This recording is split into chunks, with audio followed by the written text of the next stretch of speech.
વિસર્જન રૂટ પર પોલીસ અધિકારી જવાનો દ્વારા સાયકલ પેટ્રોલિંગ। એક બાજુ આજથી પવિત્ર શ્રાવણ માસની શરૂઆત થઈ ગઈ છે, જેથી હવે મહાદેવના જુદા જુદા મંદિરોમાં સામાન્ય દિવસો કરતાં હાલમાં ભક્તો મોટી સંખ્યામાં પૂજાપાઠ માટે પહોંચશે।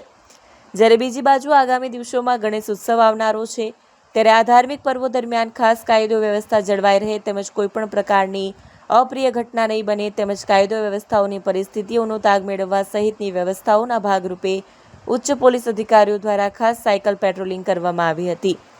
આગામી દિવસોમાં સુરત સહિત દેશભરમાં ગણેશોત્સવની ઉજવણી કરવામાં આવશે। શહેરમાં ઠેર ઠેર ગણેશજીની પ્રતિમાઓની સ્થાપના થશે, જેથી અત્યારથી જ અલગ અલગ ગણેશ મંડળો દ્વારા મૂર્તિઓ લાવવાની શરૂઆત કરી દેવામાં આવી છે।